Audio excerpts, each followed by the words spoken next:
পিলখানায় হত্যাকাণ্ডের সঙ্গে সংশ্লিষ্টদের বিচারের দাবিতে বৃহস্পতিবার ট্রাইব্যুনালে অভিযোগ দায়ের করেছেন নিহতের স্বজনেরা। অভিযোগপত্র দাখিল করা হয়েছে সাবেক প্রধানমন্ত্রী শেখ হাসিনা সহ ৫৭ জনের বিরুদ্ধে। অন্যদের মধ্যে উল্লেখযোগ্য হলেন সাবেক সেনাপ্রধান মঈন ইউ আহমেদ ও সাবেক প্রধানমন্ত্রীর নিরাপত্তা উপদেষ্টা তারিক সিদ্দিকী। বিষয়টি নিশ্চিত করেছেন আন্তর্জাতিক অপরাধ ট্রাইব্যুনালের প্রসিকিউটর আবদুল্লাহ আল নোমান। ২০০৯ সালের ২৫শে ফেব্রুয়ারি ঢাকায় তৎকালীন সীমান্তরক্ষী বাহিনী বাংলাদেশ রাইফেলস বিডিআরের সদর দপ্তর পিলখানায় বিদ্রোহের ঘটনা ঘটে। ওই সময় পিলখানায় বিদ্রোহী জওয়ানদের হামলায় নিহত হন ৫৭ জন সেনা কর্মকর্তা।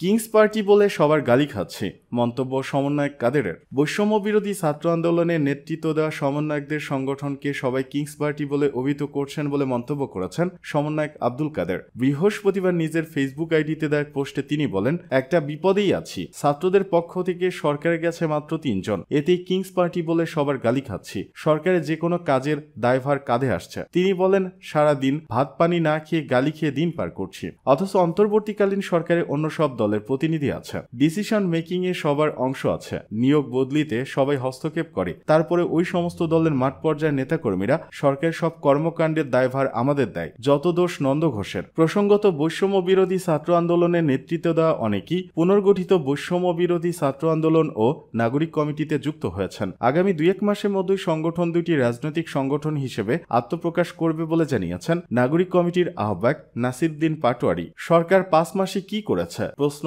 ইলিয়াস কাঞ্চনের। সরকার না চাইলে নিরাপদ সড়ক বাস্তবায়ন করা সম্ভব না বলে সাফ জানিয়ে দিয়েছেন নিরাপদ সড়ক চাই সংগঠনের চেয়ারম্যান ইলিয়াস কাঞ্চন। তিনি বলেছেন, নিরাপদ সড়ক বাস্তবায়ন করতে হলে সরকারি ইচ্ছা লাগবে, এটা মূলত সরকারের কাজ। বর্তমান সরকার ৫ মাসে কি করেছে? যিনি সড়কের দায়িত্বে আছেন তিনি কি করছেন? সরকার নাকে তেল দিয়ে ঘুমায়, সরকার কোনো উদ্যোগ নেয়নি। আজ বৃহস্পতিবার বিকেলে জাতীয় প্রেস ক্লাবে আয়োজিত এসো নিরাপদে পথ চলি শীর্ষক অনুষ্ঠানে তিনি এসব কথা বলেন। এই অনুষ্ঠান থেকে নিরাপদ সড়ক আন্দোলনের উদ্যোগে শিক্ষার্থীদের জন্য ট্রাফিক সচেতনতামূলক ক্যাম্পেইনের উদ্বোধন করা হয়। এ সময় ইলিয়াস কাঞ্চন বলেন, আমি আমার জীবনে ৩২ বছর এখানে শেষ করে দিলাম, কিন্তু কি পেলাম?